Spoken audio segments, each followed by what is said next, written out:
é Ricardo Ventura, psicanalista e cientista comportamental com foco na linguagem silenciosa. E você está no Não Minta Pra Mim, o canal que tem maior índice de acerto e análise. Sim! E se você quer aprender o que eu faço, é muito simples. De tempos em tempos, nós disponibilizamos a jornada do Não Minta Pra Mim. E se você estiver assistindo antes do dia 11 de dezembro de 2021, eu tenho um grande convite para você. Nós vamos ter a jornada do Não Minta Pra Mim presencial aqui em Sampa. Sim, você vai poder me conhecer. Nós vamos abrir, inclusive, a placa de 1 milhão. Eu não abri ainda. Você vai poder abrir a placa de 1 milhão. Inclusive, ela tá aqui, peraí. Olha ela aqui! Sim, lacrada, totalmente lacrada, como ela veio dos States. E você vai abrir comigo e vai ter o prazer de tocar, tirar fotos e tudo mais. E como é que eu vou saber como participar? Entre em nãomintapramim.com.br/evento. nãomintapramim.com.br/evento. Vai ser muito legal. Roberto Montanha, um grande palestrante aqui do Brasil, um dos maiores palestrantes do Brasil, vai fazer toda a parte de apresentação. Teremos outros grandes experts fazendo links de várias partes do mundo. Alexandre Monteiro de Portugal, o Wanderson Castilho dos Estados Unidos, o nosso amigo Franco Pisso da Argentina, sim, e outras surpresas, convidados VIPs, vai ser demais. Então garanta sua vaga, vendemos mais de 70% já das vagas. Garanta sua vaga, vem para São Paulo que vai ser do balacobaco. E hoje vamos analisar quem? Vamos analisar o Moro. Moro volta para o Brasil, sai do armário e se filia ao Podemos. Ele não disse ainda que é candidato a presidente, mas já entendemos que sim. Ele não pode dizer isso ainda por conta ali da legislação lá do Tribunal Eleitoral, né? Mas sabemos que ele é candidato a presidente da República, então vamos analisar o discurso do Moro, né? Eu não vou ficar analisando ponto a ponto, vou analisar algumas partes que me chamaram bastante atenção. Inclusive, a narrativa é um dos pontos do protocolo Ventura da análise da linguagem silenciosa, que não é somente microexpressões, a linguagem corporal, mas tem tem vocalização. Então nós vamos perceber mudança de vocalização, mudança de postura, mudança de olhar. Tem todo um lance aqui que mudou no Moro, e nós vamos perceber, e principalmente esta narrativa. Então, para que isso aconteça, eu espero que você beba água, beba muita água, e vamos para o... Isso mesmo, taca-lhe play.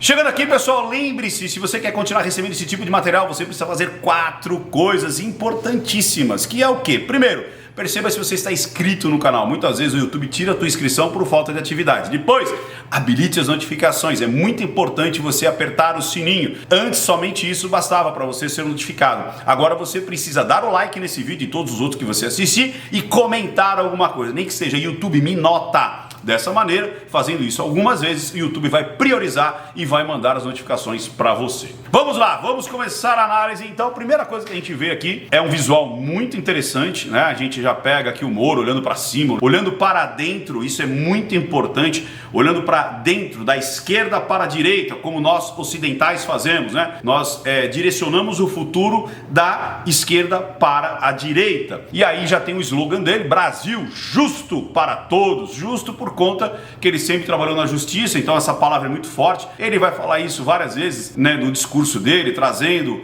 esse âmbito da justiça, entre outras cositas que eu vou destacar aqui para você. Então tá bem bonito o palco aqui, parece até um reflexo da bandeira do Brasil, porque assim que começar vai ficar uma bandeira tremulando atrás, muito bonito isso. Então um setup bem interessante para você falar de Brasil, para você falar de ser um candidato, né, à presidência da República, as cores, né? Então vamos lá, vamos tacar o taca-lhe play.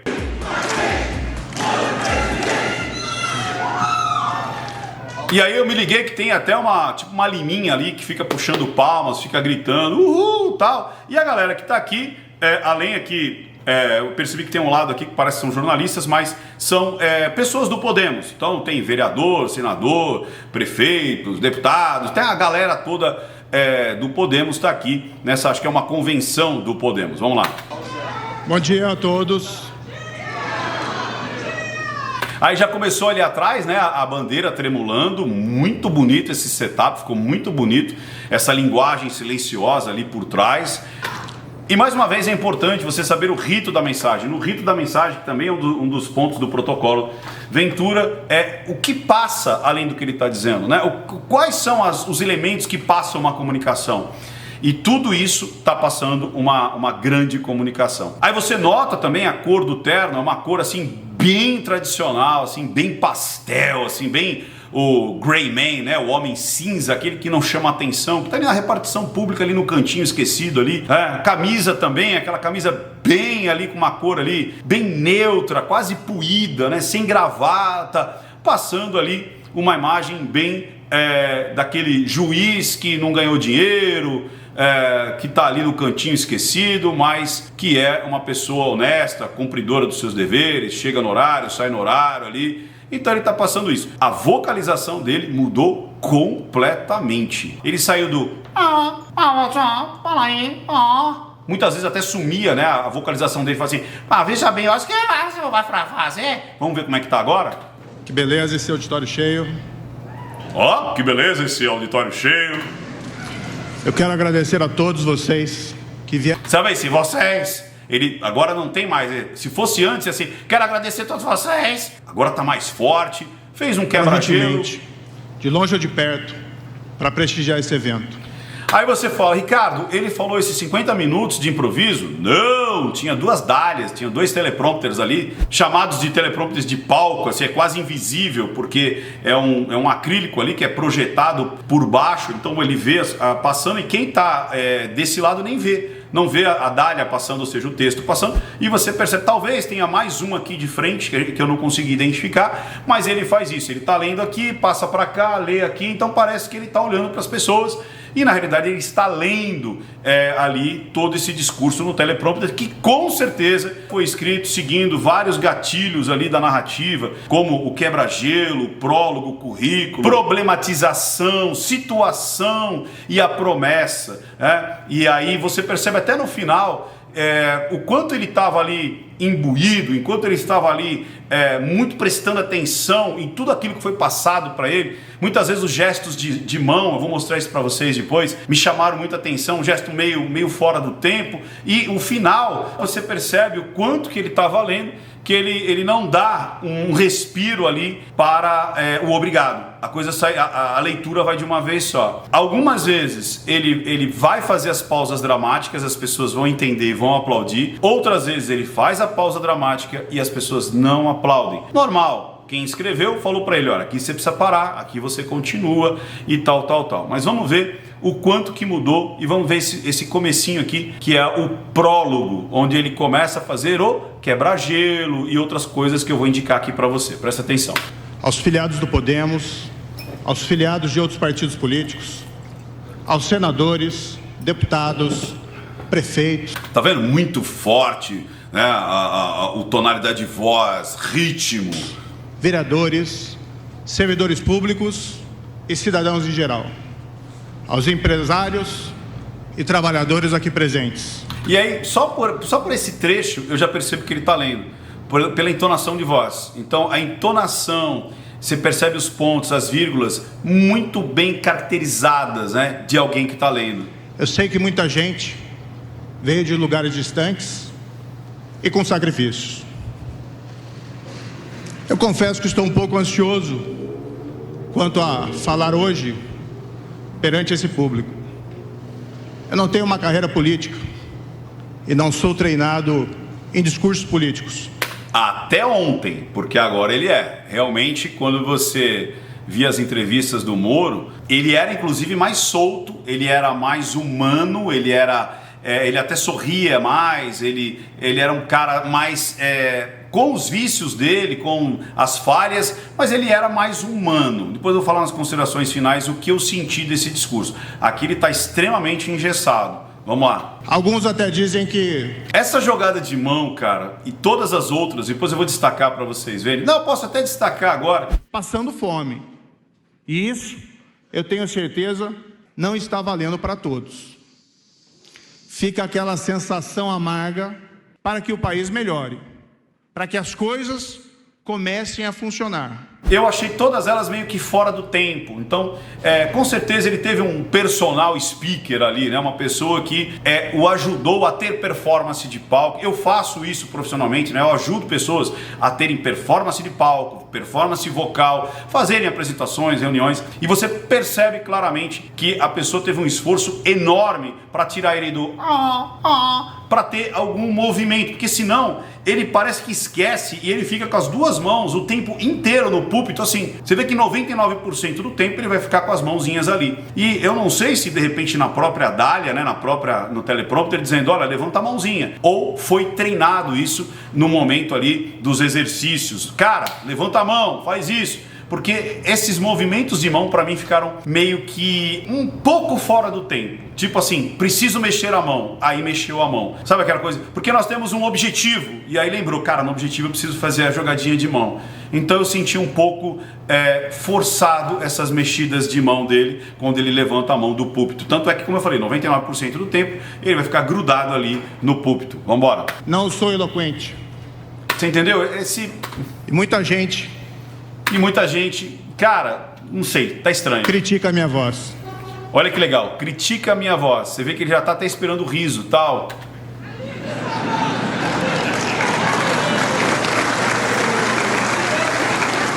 Que é muito legal esse approach, né? Você se auto-ridicularizar, você trazer uma falha, e aí ele faz uma coisa muito importante na metalinguagem, que é a equivalência complexa. Ele vai pegar coisas que não tem nada a ver para justificar uma terceira via. Olha, terceira via, hein? Vamos lá. Mas se eventualmente... Você viu? Piada encaixou, cara, porque o início de uma narrativa é muito estressante. Você não sabe se as pessoas vão estar com você ou não. E uma das maneiras de você sentir é fazer uma piada consigo. Então, e se as pessoas rirem, você percebe aqui o quanto que ele está feliz. Opa, o quanto que ele está feliz da piada ter entrado, né? E aí, olha lá. E ele respira.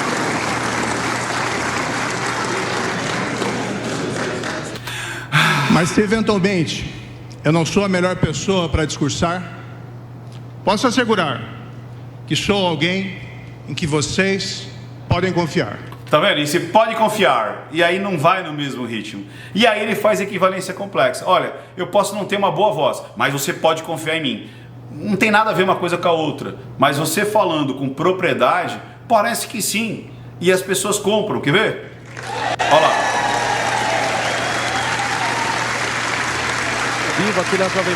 Então é isso aí. Então essa primeira parte, vocês viram aqui o quanto que ele mudou. Ele teve com certeza um profissional aí de posicionamento de palco, de vocalização, talvez seja até fono. Mudou bastante a maneira dele se expressar. Aqui, ó, não sei se dá para você ver, eu acho que até já colocaram aqui, ó, tem dois teleprompters aqui. Aqui tem, ó, não sei se você pode ver, tem uma sombrinha aqui, é onde justamente é projetado o que vai ser falado. Então quem está olhando consegue ver ali o texto. Para quem está atrás do teleprompter não vê. São teleprompters super modernos, super interessantes, que são os teleprompters de palco que a gente chama, né? Então, como eu disse, aí a partir de agora ele vai começar a falar talvez o currículo dele, que seria o segundo bloco da narrativa. Vamos ver. Como juiz da Lava Jato e como ministro da Justiça, vocês conhecem a minha história e sabem que tomei decisões difíceis, que nunca recuei de nenhum desafio. Beleza, e aí ele começa a falar do currículo dele, que ele começa sendo um juiz ali de causas contratuais e causas de reclamações ali, para depois ir atrás de bandido e tudo mais, aí vai para Lava Jato, aquela coisa toda. Então ele vai, então você percebe claramente, né, que tem um quebra-gelo, tem um prólogo, aí depois vem o currículo, aí depois vem a problematização. Aí ele começa a falar de problemas, aí ele taca a pau em todo mundo. Ele fala do governo federal, ele fala do PT, nas pessoas que estão tirando a liberdade da imprensa, do jornalista, de você se expressar, né? Ele briga ali com aquela situação. E algumas ele escorrega. Você percebe que ele escorrega, então ele acaba não confrontando. Vamos ver se a gente pega alguns pedaços aqui para ilustrar isso. Vamos lá. Presta atenção aqui numa alfinetada. Para alimentar ambições pessoais. Por isso o que, Moro? Eu peço hoje atenção às minhas palavras, muito mais do que à minha voz. O Brasil não precisa de líderes que tenham voz bonita. Ou seja, ele já está metendo pau naquelas pessoas que têm uma oratória muito boa, que nós sabemos, tem vários aí que são artistas, são políticos de carreira e que têm uma oratória extremamente aperfeiçoada, né? Tem uma oratória elegante, eloquente e tudo mais, então ele já dá uma alfinetada. Vamos ver outras alfinetadas aí pra frente. A parte que eu falei que ele vai contar um pouco mais da história dele do passado, presta atenção. Eu quero contar um pouquinho para vocês. E você vê, travadão ali, né? Não tira as mãos dali e mudou completamente, né? A única coisa que ele não consegue mudar é o semblante, né? O semblante sempre fechado, sempre... Sobre a minha história. Eu nunca fui um político. Eu fui juiz por 22 anos e me dediquei a fazer justiça aplicando a lei. Meu propósito sempre foi de ser justo com todos.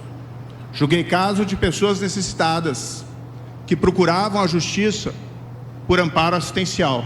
Bom, então aquilo que eu falei, né, de pessoas, casos pequenos, aí depois foi para os casos de polícia, foi para os casos ali de bandidagem e tal, até chegar na Lava Jato. Então ele vai entrar nesse segundo bloco, que é contar um pouco dos feitos dele. Vamos para frente. Aqui é um ponto interessante.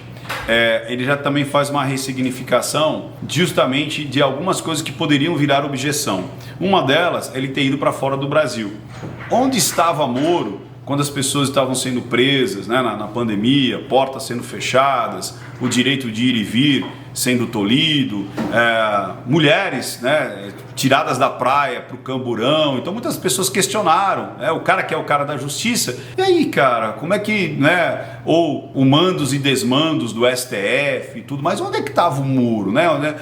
Então ele se preservou, né? Ele sumiu esse tempo, ficou fora e aí volta. Então muitas das pessoas que estão sendo críticos, ele vem já no discurso dele falar, não, eu estava fora do Brasil, mas... Mesmo fora do Brasil, nunca deixei o país longe de meu coração.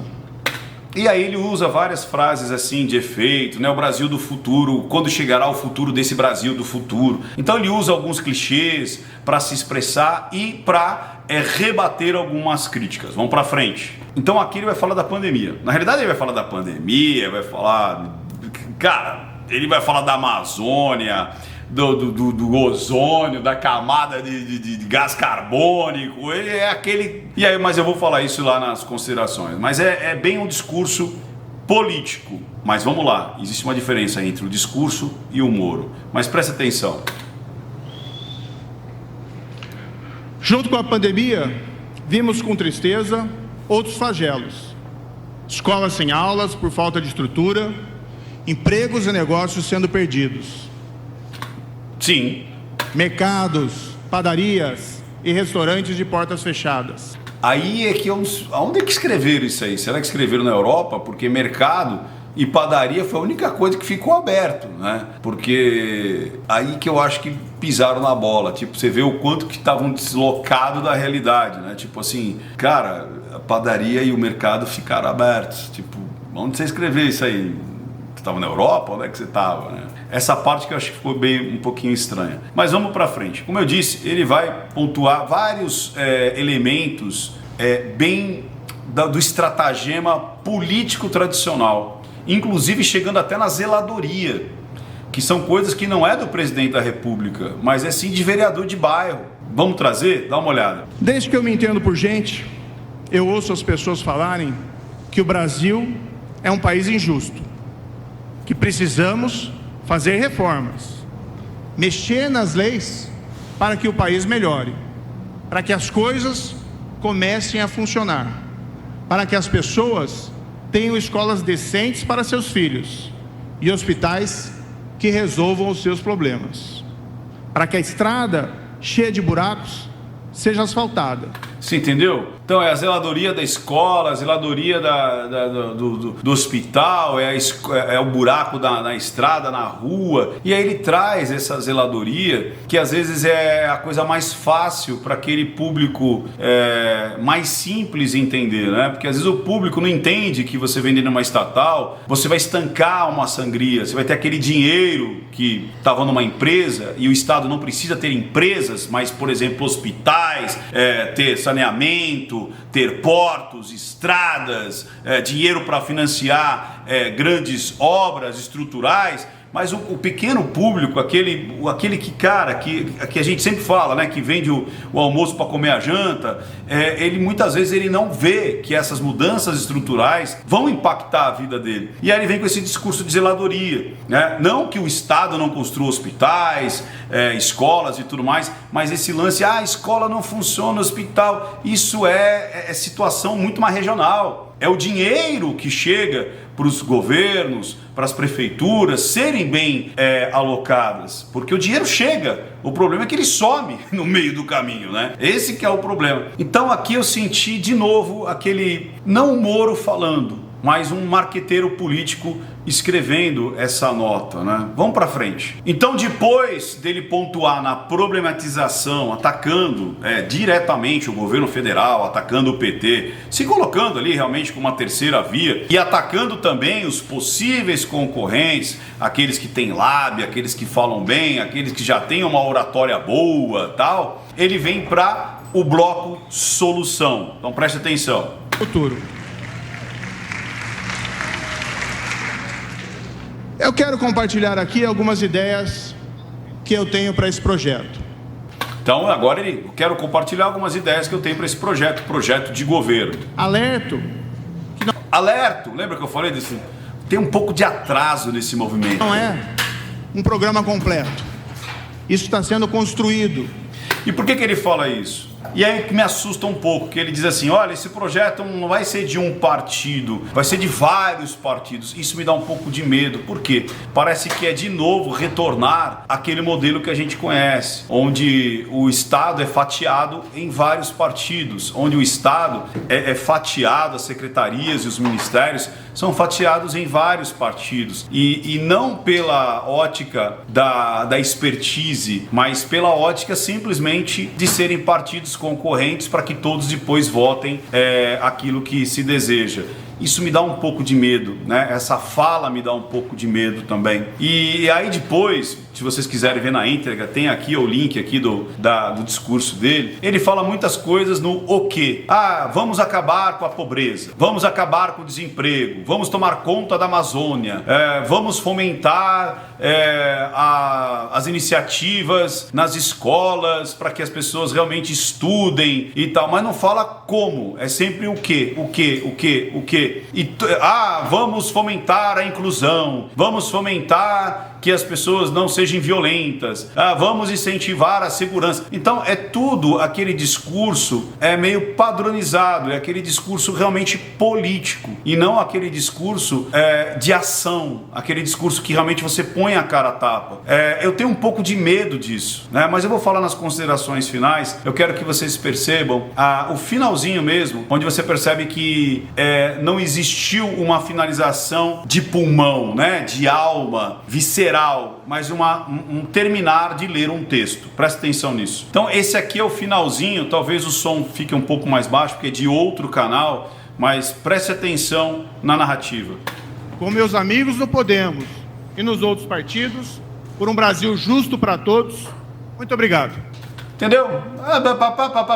Obrigado. Ou seja, não teve um visceral, não teve algo que realmente viesse da alma, né? E isso me assusta um pouco. Eu vou fazer uma analogia. Então, conclusão desta análise aqui. Você vê aqui um conteúdo morno, um conteúdo pragmático, né?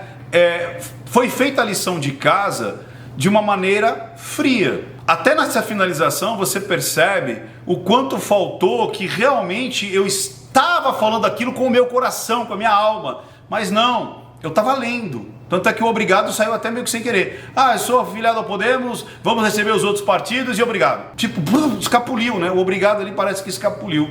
De forma pragmática, o discurso está excelente. O prólogo, depois o currículo, meus feitos, os problemas, né, apontar os problemas, ressignificar bastante coisa. Olha, eu não sou somente um juiz, eu sou um cara interessado nos problemas brasileiros. Olha, minha voz não é boa, mas confie em mim. Aí depois as soluções, né, o projeto, que é abstrato, são coisas assim. Eu sou contra a pobreza, nós vamos erradicar a pobreza, a miséria, nós vamos trazer trabalho para todo mundo, nós vamos proteger a Amazônia, nós vamos não poluir o mundo, nós vamos integrar, nós vamos respeitar, nós somos patriotas e cristãos, mas nós vamos abraçar todas as pessoas e todos os partidos e vamos governar todos de mãos juntas e dadas. E a gente sabe que não é assim, né? A gente sabe que justamente, por que chama partido? Porque é partido. Um tem uma ideologia mais de direita, outro mais de esquerda, outro mais de centro, um tem uma ideologia mais voltada para esse tipo de ação, outro para aquele outro tipo de ação. Uns são mais estadistas, querem que o Estado tome conta de tudo, que seja um Estado grande, gordo, né? E outros querem um Estado enxuto para que cada um tenha o seu dinheiro e cuide do seu dinheiro, e não o Estado ficar cuidando de você. Então não tem como você abraçar todas as ideologias. Isso me dá um pouco de receio, um pouco de medo, essa coisa muito abstrata, muito solta. Até na Bíblia diz, né? Ou você é quente ou você é frio, o Moro eu vomito. E na própria política é assim. Sabe o que me passou o Moro? Não sei se vocês lembram, não sei a idade que vocês têm, mas até hoje tem um pouco disso também, né? Os apresentadores de jornal. Os mais famosos eram lá o Cid Moreira e o Sérgio Chapelin. E aí, esses caras, eles não eram jornalistas editoriais. Eles liam as notícias. Até hoje tem alguns jornalistas assim, eles leem as notícias. E tá tudo bem. Mas eles são o quê? Oradores, né? Eles vão lá e fazem uma oratória sobre aquilo que está sendo passado para eles. Agora, um jornalista editorial é aquele que vai ser visceral, é aquele que vai falar, vai comentar, ele vai inclusive escrever o seu próprio texto. O apresentador de telejornal, ele só lê. Não é ele que escreve. As pessoas fazem toda ali a correria e ele vai ler, ele vai apresentar. Diferente, por exemplo, eu lembro de grandes nomes, Joelmir Betting, Boris Casoy, Fernando Mitre, que são jornalistas editoriais, para citar alguns nomes. Ou seja, são aqueles que falam aquilo que eles veem, que eles pesquisam. E para mim, esse discurso do Moro, né, o Moro em si, ele para mim é um apresentador. Eu não consigo vê-lo como um político, eu não consigo vê-lo como alguém que tem força para dizer o que pensa, né, para defender uma ideia, que seja uma representação do povo, de uma ideia, que você olha e fala, cara, esse cara pensa como eu, esse cara age como eu, e não importa se esse cara é de esquerda ou de direita, mas você olha para ele e fala, pô, esse cara pensa como eu, ele age como eu. Então ele me representa. O Moro eu vejo ele mais como um personagem do partido. É um cara que ficou popular, né? Fez um grande trabalho na Lava Jato. Agora a gente cata ele, põe ele aqui e vão pra cima. Agora você fala o que a gente quer. Pra mim é isso que tá aparecendo. Pra mim é isso que tá aparecendo. Ele não está sendo ele de uma forma clara e crua. Ele está sendo um apresentador do Podemos. É isso que eu achei nesse discurso aqui. Beleza? Então não importa, mais uma vez, se você é de esquerda, se você é de direita, se você é do centro, se você acredita em algum tipo de representação política, cara, lute por ela. Convença outras pessoas, mostre para as pessoas, mas jamais brigue entre si. Brigue com o povo brasileiro. Brigue com os políticos, não com o povo brasileiro. Lembra do round 6, quando eu fiz o comentário, onde aquelas pessoas poderiam se voltar contra o seu agressor, mas elas se voltavam contra elas? Para quê? Para que se voltar aos seus pares? Se volte contra aquela pessoa que você discorda, aquela que não te representa. E outra, vamos mostrar e exacerbar e espalhar aquilo que você acredita, aquilo que te representa. E tá tudo bem. E quando um ganhar e o outro perder, respeito a todos. A lei é para todos, o respeito é para todos. O Brasil é para todos, independente da ideologia que vai ganhar. Mas aqui, mais uma vez, eu não consigo ver um político, eu não consigo ver alguém que representa. Político eu falo no suprassumo da palavra, não no sentido pejorativo, mas no suprassumo da palavra, de representação. Quem que o Moro representa? Quais são as ideias que o Moro representa? Ah, ele é um juiz, ele é Tá, mas qual que é a história? Né? Como é que é a história desse cara? O que ele defende a nível Brasil, a nível econômico, o que é? Qual que é? Eu me identifico com ele com o quê? E aqui eu falo, é difícil você se identificar com um apresentador de telejornal, mas é fácil você se identificar ou odiar um jornalista editorial. Já repararam isso? Você não sente amor ou ódio por um apresentador de telejornal, mas você sente amor ou ódio por um jornalista editorial, aquele que apresenta aquilo que ele acredita.